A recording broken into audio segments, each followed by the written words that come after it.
the Cybersecurity and Compliance Podcast with Craig Petronella.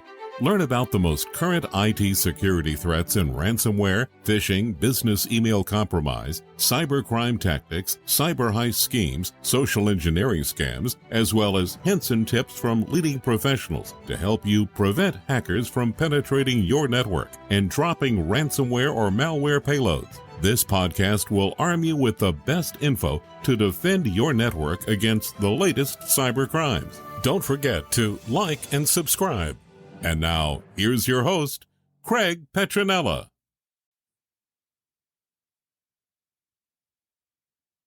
All right. Welcome to another podcast. Got Blake Gray. We're back. It's been a while. My apologies.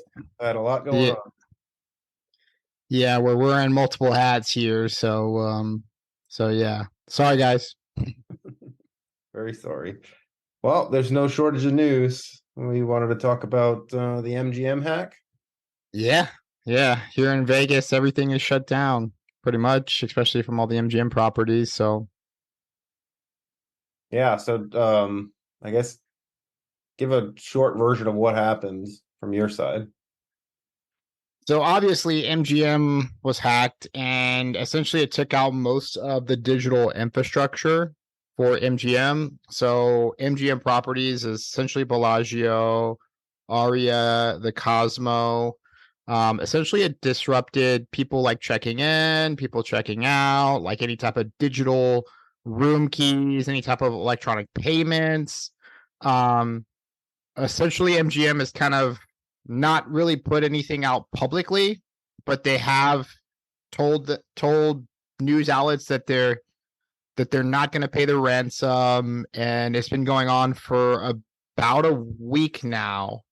And it's obviously disrupted any of their loyalty programs, any type of online channels they have, and even such as the phone lines from the rooms has been affected. So it's pretty massive.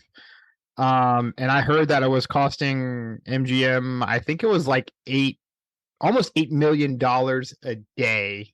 Let me confirm that number before we blast it out, but I think it's so $8.4 million per day in lost revenue. That's just yeah. Do you know if it was caused by business email compromise or a phishing email? Do we know anything like that yet, or it's still being investigated? I think they're very careful about what they put out. Mm-hmm. There has been like a hacking group called the Scattered Spider. They are the ones claiming responsibility.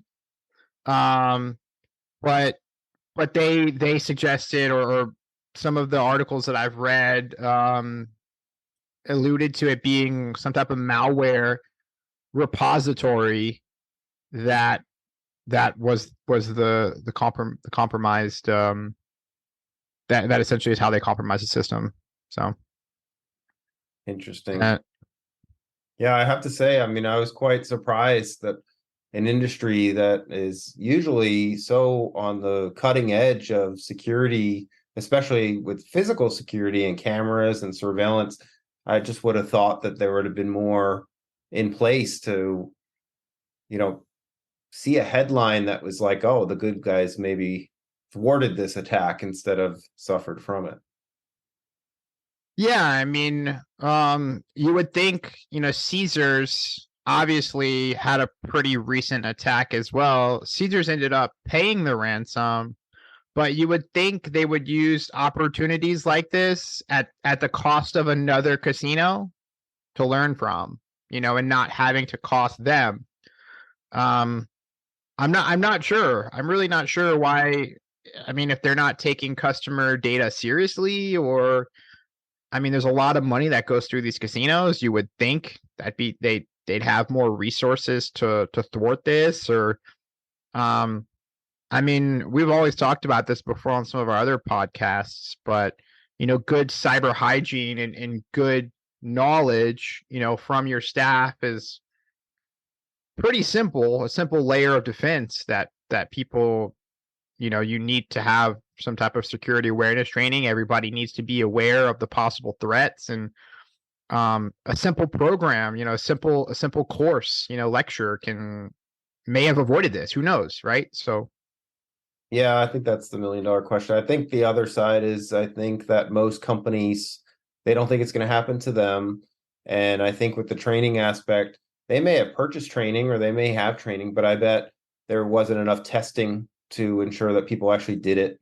Or, I think that I think and you know this, Blake, it's the world we live in where people don't really wake up and think, oh, I'm going to do security and compliance today, or I'm going to go take my security training and do good for my job. I think it is just kind of looked at like this like thorn in your side, like, oh, I need to do that, and I got all this other stuff to do. I'm not going to do that. You know what I mean? Like, so it's like I feel like maybe the company had good interest and maybe the company had bought training or, whatever, had some layers in place.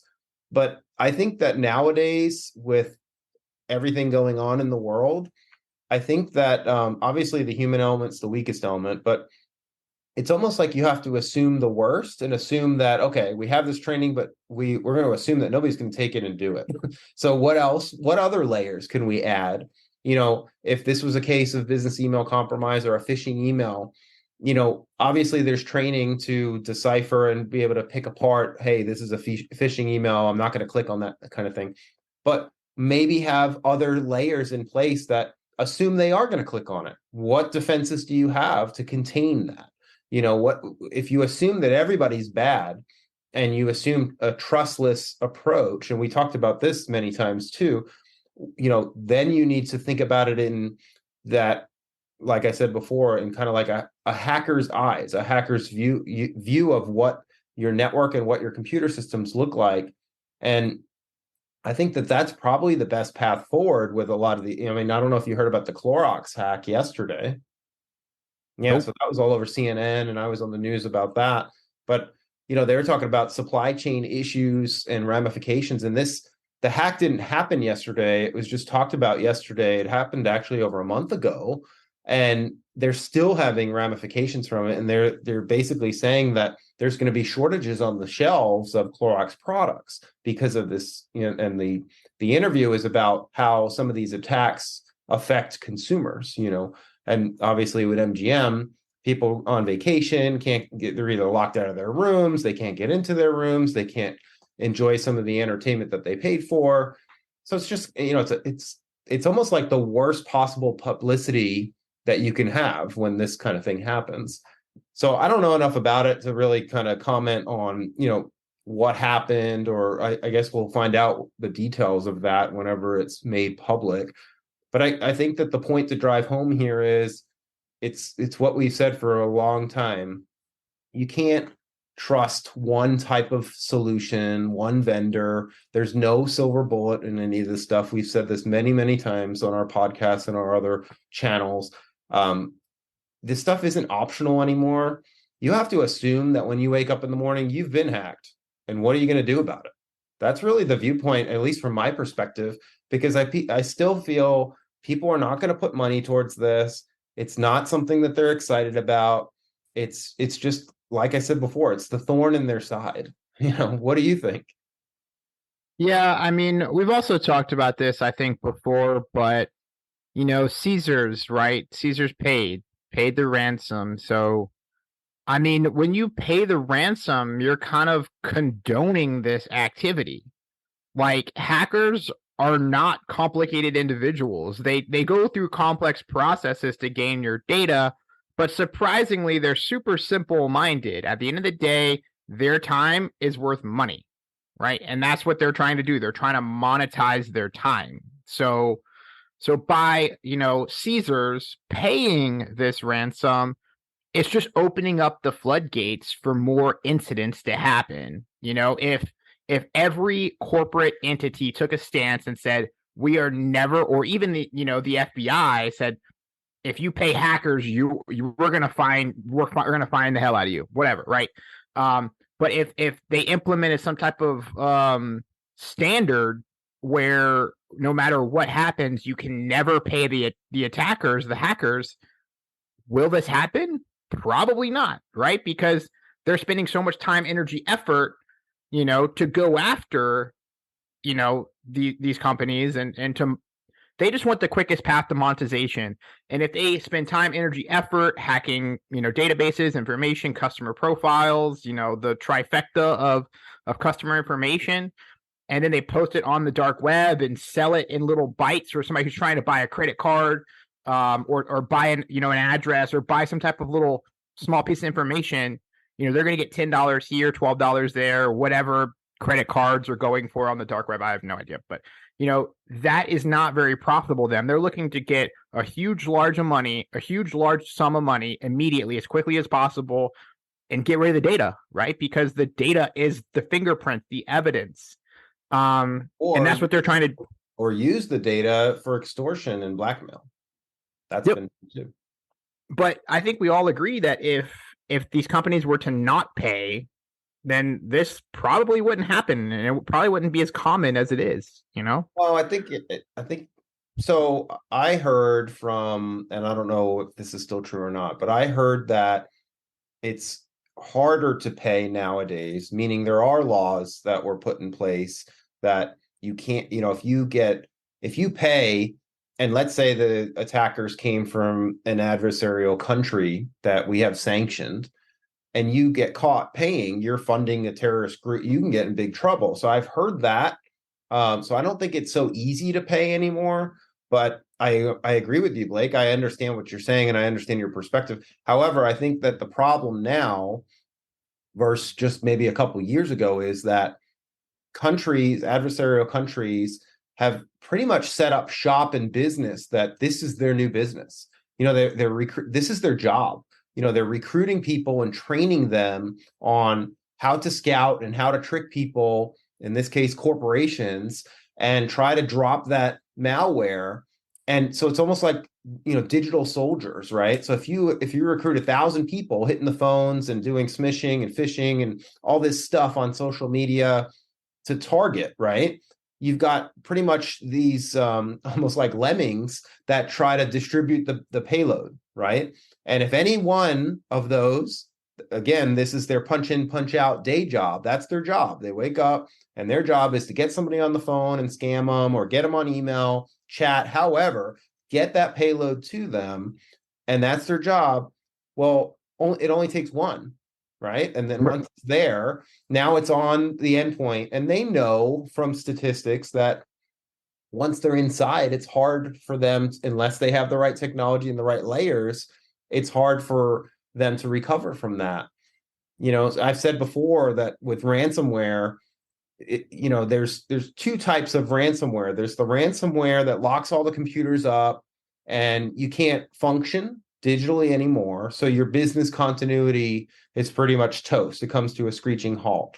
So I've talked about redundancies and different paths and testing and penetration testing and training and all this stuff, right? All these different things but I don't think that a lot of that is taken seriously enough. And I don't think it's being drilled and actually being done enough. And I think I hear about budgets getting cut for cyber and compliance, and I just shake my head, and it's like, they can't even keep their head. Most people can't keep their head above the water now.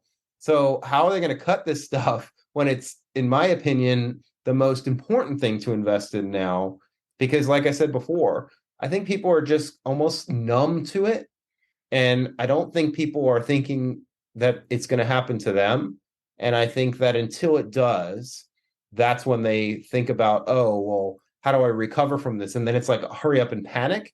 But like you mentioned, people get hacked and they pay, and sometimes they get the key and sometimes they don't. There's no guarantee on that. There's people that have paid and they didn't get anything. And they, the hackers, just stole the data. And there's been other issues where the hackers have posted the information online. So it's just, what is the saying? An ounce of prevention is worth a pound of cure, right? I think that it's going to get to a point where, like I said earlier, you have to think about it as everybody's in an adversary. It's a sad way to think about it, but the point is that there's just so many arrows pointed at us, so it's like you have to do everything possible to protect yourself. Yeah, I mean, I think we've talked about this before in some of our other podcasts, but there's a really surprisingly simple solution to preventing this from happening to any company. And it's just like you do for taxes. You take a portion of your revenue, you put it in an account that says, hey, here's the tax money. Like, we're going to pay the tax man, right? Like, religiously, like every company does that. And if you look at that in the exact same eyes, like the same lens as cybersecurity, here's a portion of our revenue. I think we suggested anywhere from 12 to 18%, depending on. I think we've talked about this before. Yeah, I think that's the maintenance percentage, though. I think that the reality, or the stark reality for most, is that let's just assume you have nothing. You have like the bare bones, if anything. So the mountain is high. It's a high trail to climb, right? So I think that percentage, that's after the big work is done. So I mean, that's just the reality of it. There's a lot of work to be done, and I think that's where people just stick their head in the sand, and companies do the same. It's just like, this is too much. We can't do this. We'll just pay cyber insurance. Well, guess what? The cyber insurance companies have gotten smarter. They're not paying the claims anymore unless you have all the evidence to prove that you did what you said that you were going to do on the application. And if they investigate and they do analysis and find you don't have the supporting evidence to say yes to this question, your claim doesn't get paid. So, I mean, we've talked about that too, where companies just pretty much sit on the sidelines and don't do anything and think that they could rely on insurance. So I think that unfortunately for most companies and most people, it's going to be an expensive catch up. And unfortunately, it's just, you could do some of it yourself, but it's I've used the analogy before. It's like building a house. Could you build the house? Sure, you can go build the house, but it might take you a really long time, or you can hire people and get help, and the more people, the more resources you put in it, the more money you invest in it, the faster you're going to get that house built. And I think it's the same kind of analogy with this. If you're going from a zero with security, we talked about the SPUR score for defense industrial based companies and the CMMC, and how when that order came out and the DFAR 7020 executive order came out, and they were like, okay, you need to upload your SPUR score. Well, there's still people that haven't even uploaded their score. And I would say, I don't know what the real numbers are. I would say still most people have gaps and deficiencies from that 110, and they don't even know what their gaps are fully because they haven't paid to have an external test done. So I think that there's still a mess there. And I think the hackers know this, and that's why this stuff is on the headlines all the time. Yeah, I mean, we've been pushing a lot of our security-focused computers or security-focused clients into, cloud environments, right? Like, it's much easier for you to assign all your endpoints or, have somebody bring their own device, whatever policy you guys have in place. We've been pushing a lot of people into cloud environments because, it's much easier for us. A secure cloud environment, not a public cloud. Right. Yeah, private cloud, cloud computing, and so it's much easier for us to throw a bunch of resources at a server that we manage already. We have already all of the equipment in place, the hardware, the firewall, everything is kind of already built up, and then just say, hey, let's just host you, right? And so all of your users will log in from whatever endpoint they have. They get the exact same desktop. They access the exact same piece of hardware, and they're dividing those resources. And it's so much easier because even from the HR perspective, where, unfortunately, a lot of companies have turnover, and think about what it takes for you to get your devices back. Like, okay, Johnny got fired last week. Johnny is still using the computer we gave to him, a while ago, right? But even from the HR perspective, all it takes is for you to lock them out of Microsoft and, Active Directory, and then they can't access their computer, and then they're like, oh, okay, so it just makes things a lot easier, right? You're securing one piece of hardware versus, 79 laptops. Like it, we've been pushing a lot of people. To kind of stem off of that, I think the picture that you're trying to paint here is that instead of having 75 endpoints out there scattered across the world on all different home networks or corporate networks, just all over the place, and routing all that through different firewalls and routers and different equipment, put it all in a data center that is a secure cloud custom built environment that has all these layers that we're talking about. That's certainly an option, and that makes administration and management, maintenance, everything easier because it's all in that secure bunker and it's all, controlled, and you have all these layers in place to protect it. And it makes management, like Blake was saying with that example, if you hire or fire somebody, you're not talking about data being out there on equipment somewhere. It's all protected in that area bunker. And with public cloud solutions like Microsoft Azure or Amazon has a Gov Cloud option, Microsoft has a GCC High option, there are certainly options there. But we talked about vendor risk management too. If you put all your eggs in a public cloud like Microsoft and you're using something like GCC High, that might be a fit for your company. It's expensive. Whereas a secure private cloud option still should be a contender to look at seriously, because you can still have redundancy layers built into your plan and continuity where you're not just all reliant upon that cloud solution. You could have a hybrid solution. And this is how you have to think. You have to have, Microsoft's gone down, they've had outages. So I'm not saying not to go with Microsoft. What I'm saying is that you can't just trust that, Microsoft's going to always be available. You have to prepare for the worst and assume the worst.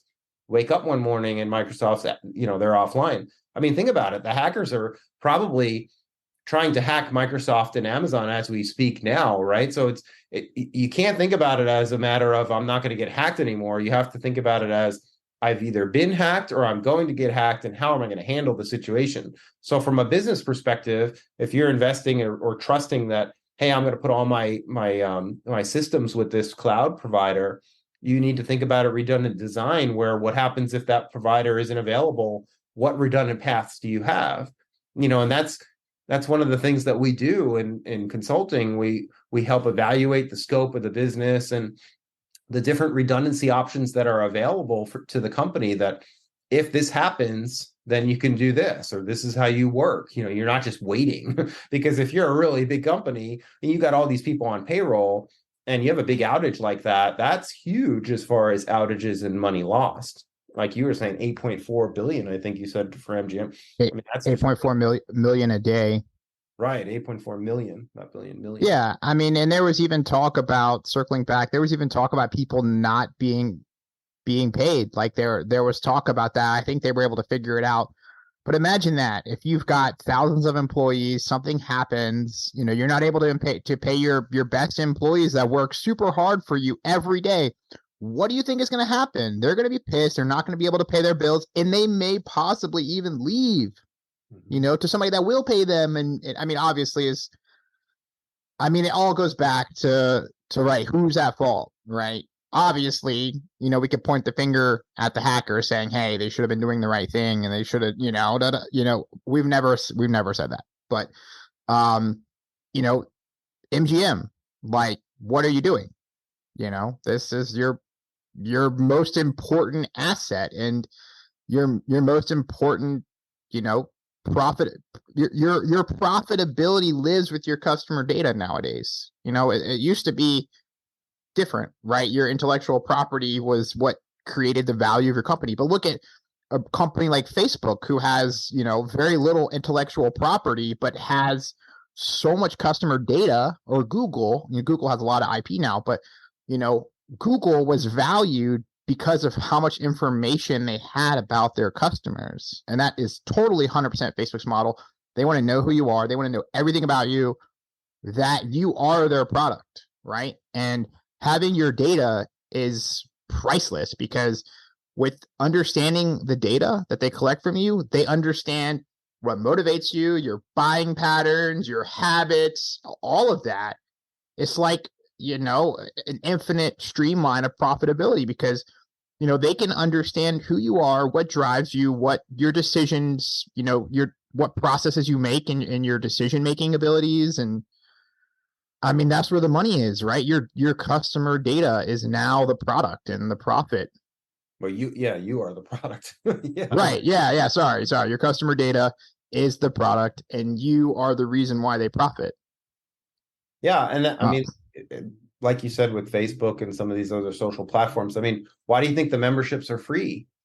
Because you're in the because you're privacy paying. policy, you're basically saying you can track me, you can do all this stuff, and it's all buried in the terms and conditions, and that they're harvesting and mining all that data on you to create a profile, a social profile. I don't know if you remember, Blake, but when the last election, I think that there was a stat, I think it was over 5,000 data points. I'm sure it's way more now, but the stat was over, they had these companies, social media companies, have over 5,000 data points on people. That's That's constantly, insane. it's insane. I mean, and it's that was years ago, so I'm sure it's like 15 or 20,000 or more, and it's like there, I think Google, I saw a headline, they got fined, I think it was in California for their location tracking.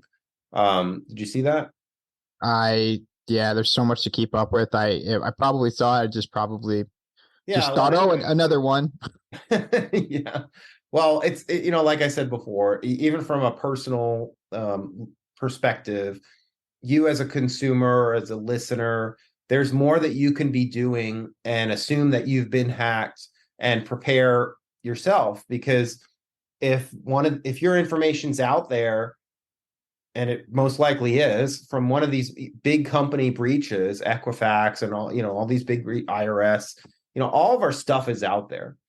So you have to have technology, and again, layers on your social security number and your date of birth and all these personal components, as well as your health information. You have to take control of that information, and ultimately you can't trust a provider or a company to keep it secure, because I mean, look at the headlines. I mean, these are big companies that are getting hacked and breached. So you have to assume the worst. And one of the things that was interesting to me with with a lot of the popular breaches, including Equifax, they weren't even using encryption. I mean, I don't know enough about the forensic outputs of it, but my point is that there was a lot of people that wrote about this and said if they were just using encryption, then the hackers would have got an encrypted payload. Well, think about that from your email perspective. People still send sensitive information with plain text email or unencrypted text messages. So if you're a consumer, you need to be using encrypted products, and encryption should be something that you standardize on for yourself and obviously for your company if you have one. But you need to do your part too, and a lot of this stuff doesn't cost money. A lot of it's free to harden yourself and make yourself more secure. So it's just boggling to me that some of these businesses that are just household recognizable brands are getting hammered. And yeah, I understand the target is bigger on their back, but I feel like there should just be so much budget to help do more for security and just have as many layers as possible. And hopefully one day we get there, but I don't know. It's pretty alarming to see all these headlines. Yeah, I mean, it's scary. And there's a lot of probably listeners out there that probably aren't Fortune 50, Fortune 500, maybe small businesses, mom and pops, or even home users. And there's a number of things that typically I will follow and implement to keep yourself secure that really don't cost really anything or a lot of money at all. One of them is obviously, making sure that, you have a firewall, right? That's pretty important. Things that I consciously do, habits is whenever I leave home, I turn my Wi-Fi off, right? Turn my Bluetooth off, right? Unless I'm utilizing it. There's other things that you can do, such as go to, I think it's privacy.com. And you can go there and essentially it'll generate like a fake credit card, debit card, whatever, that essentially you can charge back to, right? Your real debit card, credit card. So, be careful about how you use your credit card information online. I lock all of my credit cards. Like whenever I'm not using them, like they're always locked. So like if anybody tries to run my car, they're gonna be like, oh, declined, until I physically toggle it on my phone. And then of course just being conscious of just to add to that, you can get like an RFID wallet or a Faraday bag. These are things that were so like foreign to most people. I don't know if a lot of our listeners know what those things are, but the point is that there are products out there that are very inexpensive that will secure you on your person, like what Blake was mentioning with credit cards. RFID wallet protects from somebody trying to sniff the credit card in close proximity to you. Using a Faraday bag, you could put your car keys in it if you have a car fob. There's repeaters out there now that'll take that signal if it's not in a Faraday bag and unlock your car. There's all these things that we have to think about. I don't know if you saw, Blake, the NSO Pegasus malware resurfaced a few weeks ago. Yeah. Apple had a huge rush to patch a bunch of 0 days. Google rushed to patch a bunch of 0 days. Microsoft. What I thought was cool was Apple released their new lockdown mode. Did you see that? I did. Yeah. They don't charge for that. That's free. You can use that, and I've been testing it for a while now.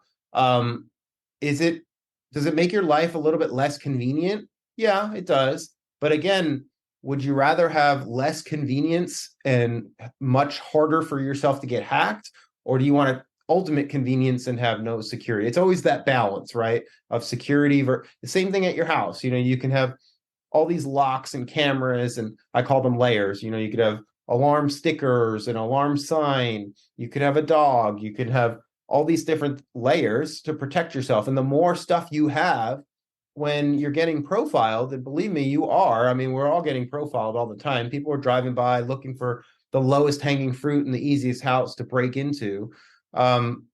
But hopefully you are listening to us and you're taking some of this information seriously and you're making yourself more secure so that when they drive by or when they're next to you in line, they can't use their tactics on you. So you made yourself more secure by implementing some or more of these layers, or in my opinion, as many layers as possible. Yeah. And I was even going to add to, like, everybody communicates with somebody through some digital means every day. Yep. Whether you're writing your wife or husband or friend or whatever. Even using communication methods such as WhatsApp, Signal, those are super important. Obviously be conscious of sending passwords, or anything like that, credit card information.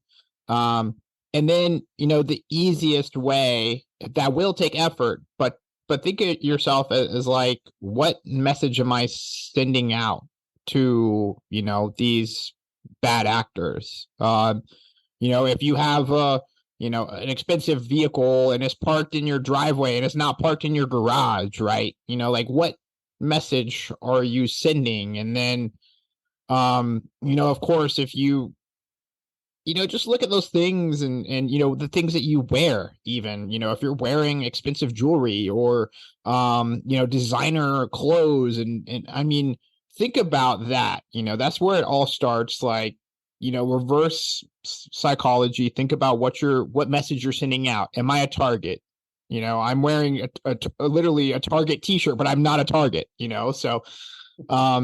so thinking backwards, right? Like, what messages am I sending out?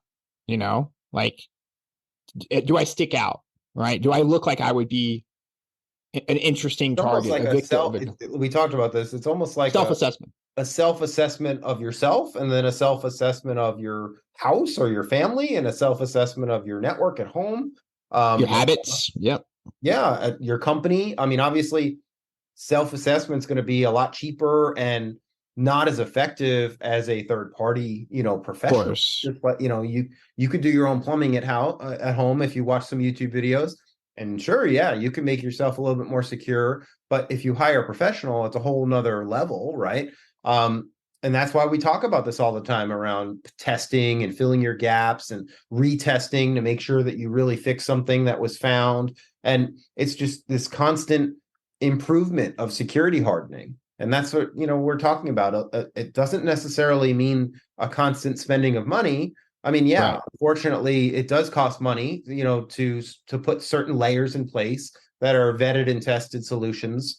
But some of the solutions, the most powerful ones, don't cost any money. And it's just a matter of proper implementation and testing that they're put into place well. Like a simple setting that you can change in your email is to use no longer use HTML and use text, plain text.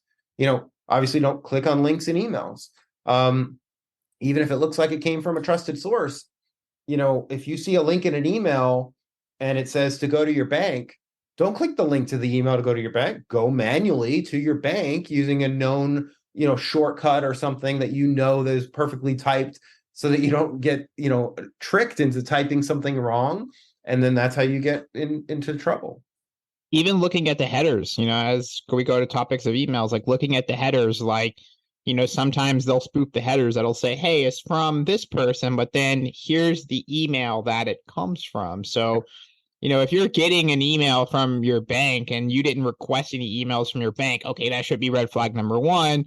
Red flag number 2 is it says it's from your bank, but it's from John Doe 32 at Gmail. Right. Or, even something, I've even read a lot of these corporate companies are addressing their customers and in the header. So it's like, hey, Craig, hey, Blake, instead of saying hello / da da da da. I mean, it's those small little things that, the devil is really in the details. But see, that's a huge training component. Like, we know, and we've said this many times to all of our listeners and fans, email's not secure. Okay. Mm-hmm. So if again, we assume the worst, and we assume that, if you go to a reputable physician and they try to communicate to you, if they're HIPAA compliant, they should be using a patient portal or an encrypted patient app.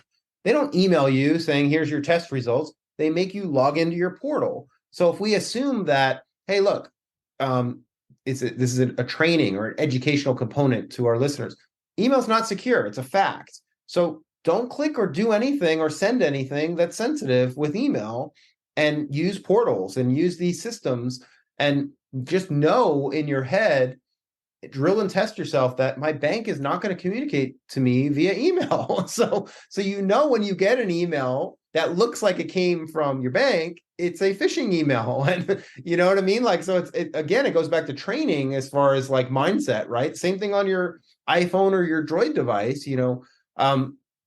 It's about constant training and testing yourself. And this is obviously at the people level, but also with your business. To elaborate too, and to push a final point, like something that really nobody talks about is updates. Like, this is the simplest one. Microsoft, Apple tells you need to update. Oh, I'll do it later. I'll do it. And then you forget about it, right? Because it's not really at the top of your priorities list. I make it a habit to check my phone at least once a week and make sure my software is up to date.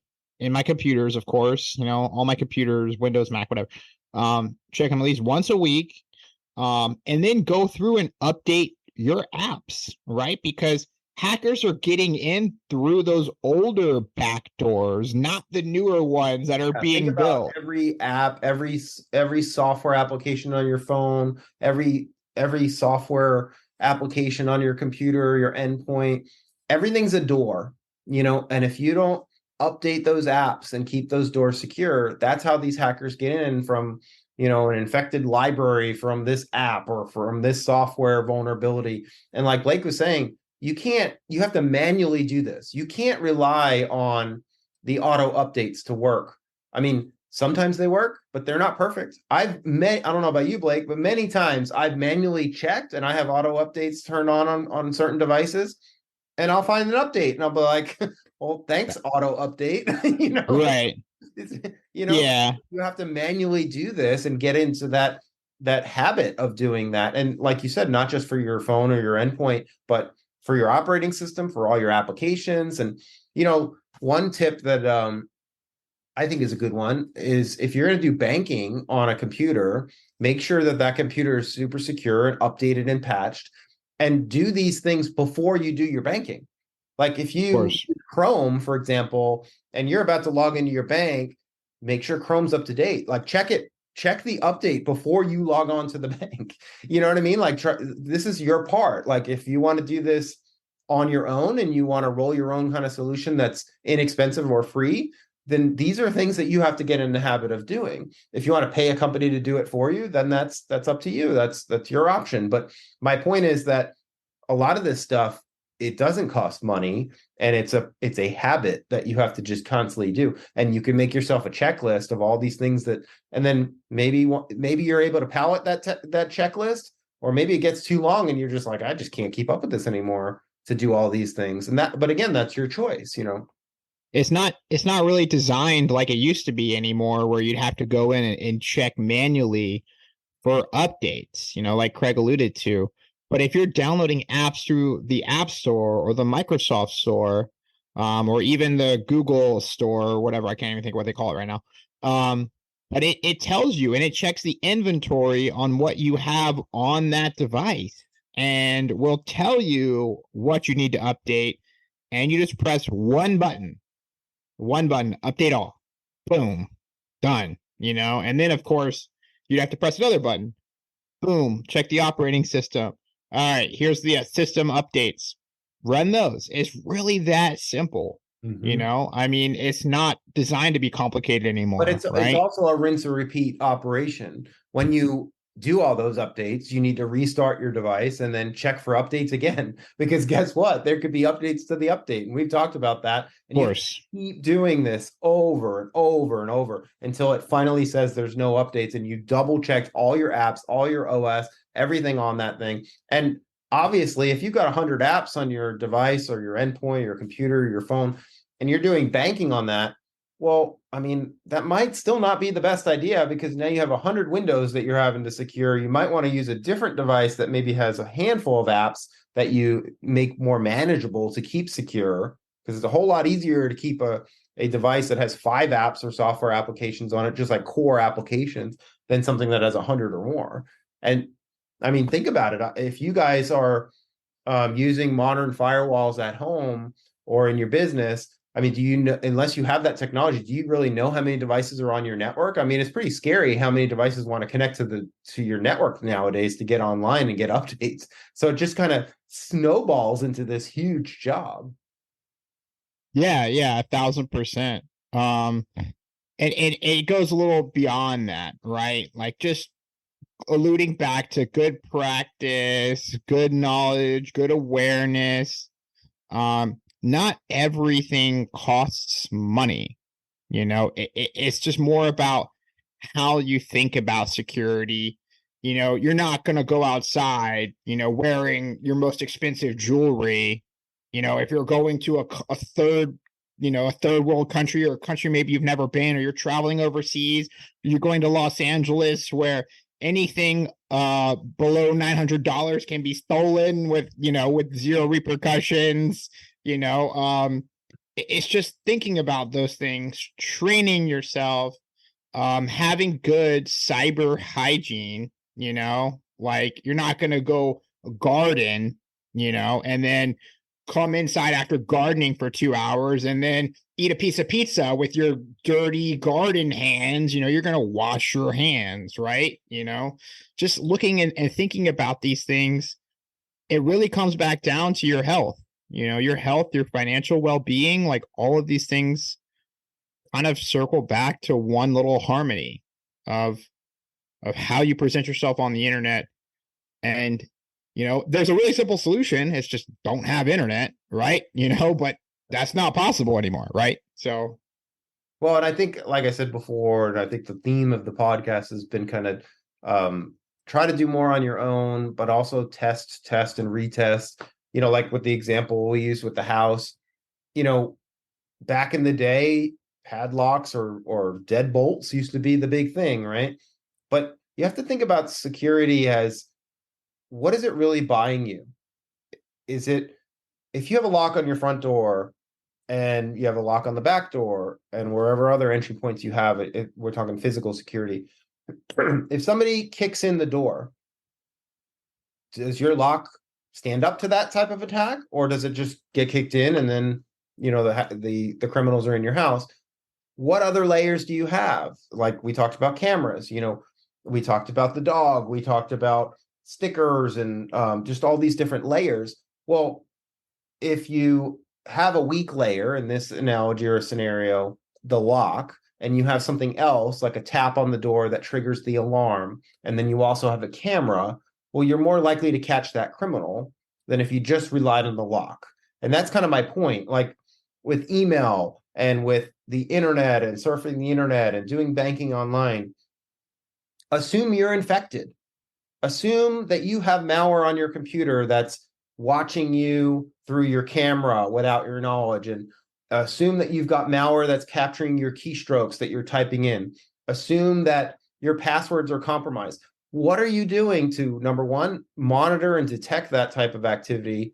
And what are you doing to, again, add more layers into that? I mean, there's very, very inexpensive technology that'll scramble and encrypt your keyboard inputs, which is super powerful. There's hackers that have been known to turn on the camera and snoop and turn on your microphone. But if you don't have the technology to detect that, how do you really know if somebody is not looking at you or spying on you or listening to your conversations? If you don't have the software or the technology to detect that, how do you really know? You can't just trust. Again, we're talking trustless, right? We're in a world now where you can't trust a certain company, vendor, or whomever. You have to take this into your own hands and do more yourself. So just know that there are solutions that we've worked hard to vet and test, and we have a stack of solutions that's over 39 layers long now. And we're not vendor tied, and we're not paid to say we have to recommend this one thing, because it doesn't work that way. We only recommend and we only use what works. And we have a lab that we test our solutions there. And sadly, they all don't cost, they're not all free. Unfortunately, we didn't make or manufacture all of them. And so we're not the sole provider of them either. But part of our job is to help our listeners and help our customers. And we want to give you guys the best options available. So that's why we do it. We do it to try to make you as unhackable as possible. Yeah, and sadly, it takes one of you listeners out there to experience something like we're talking about for you to shift your mind into, hey, I need to think like Blake and Craig are talking about. I need to think more of a security focused mindset. You actually don't have to wait. Like you can do this now. It's better to be proactive than it is to be reactive, right? And everybody thinks about it in the same, we talk a lot about health, you're going to your yearly checkups, you're going to your dentist, you're doing these things so that way they can catch something early, right? Before it becomes too late, right? So thinking about that in technology, in cybersecurity, obviously we're here to help. Like, there's no monetization on this podcast. We are here to dedicate our time. We are here as a resource. We are here to be helpful. If there's anybody out there that has any questions, our contact information, you can fill out the form on our website. It'll go directly to me, go directly to Craig. We're religious. We check our emails every 2 seconds. We'll reply back as soon as we can. And if you need some type of custom solution, we can of course architect that, right? And build something for you. Or if not, we'll just say, hey, look, here's a few resources that you can use, that we would suggest, and that only really costs nothing, to a degree. It just takes you reaching out, and having the courage to reach out, like we promise. Like, it's not like we're gonna say, oh, Judy here isn't secure, right? Ha ha ha. Like, yeah, I hate that it's really like that, but there's no shame in being unsecure, right? Because a lot of you aren't, sadly. But you have to recognize what you're doing. And, I take pride in helping people that realize that something's wrong. We both do, and coming to terms that you're not doing enough, and, I'd say 99% of you aren't.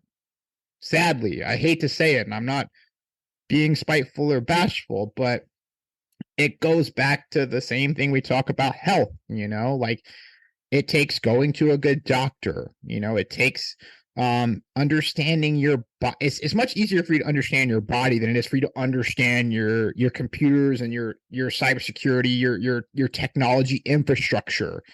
It's just not something that a lot of people know how to do.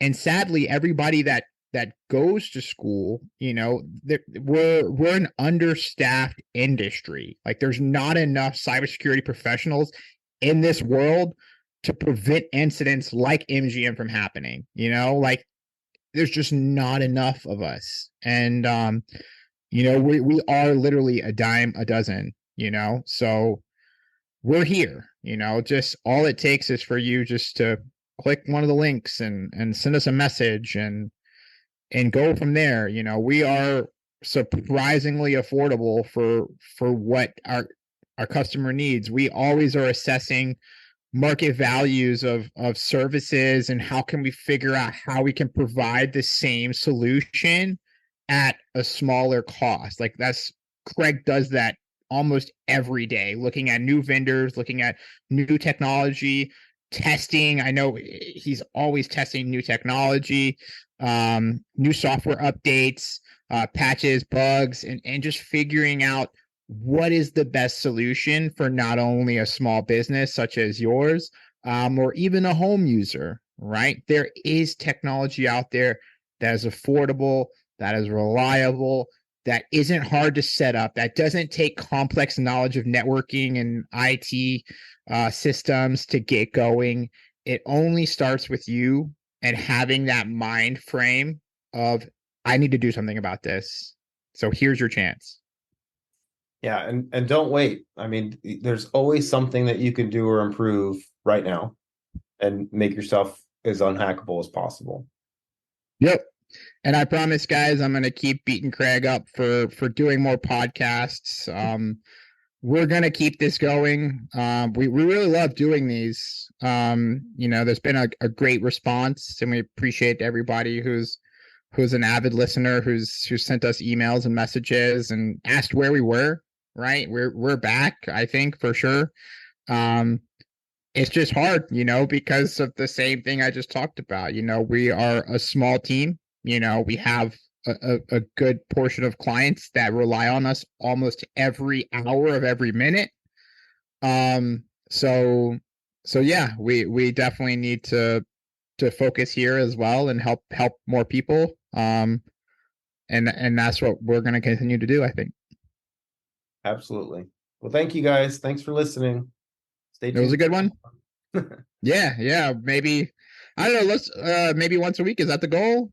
That is the goal. Yeah. And maybe even sprinkle in some shorter episodes too. Like, you know, short 5, 10, 15 minutes. We might do something like that too, to kind of cater to the folks that want a shorter, more concise episode.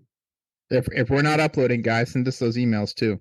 You know, just keep let us know you want us to keep going, right? So that's right. All right, guys. All right. Have a good one. Until the next time. All right, take care. Bye-bye. Thanks for listening to the Cybersecurity and Compliance Podcast with Craig Petronella. For other episodes and more information, visit petronellatech.com. Also visit our other websites, compliancearmor.com and blockchainsecurity.com. Don't forget to like and subscribe. Thanks for listening, and stay secure.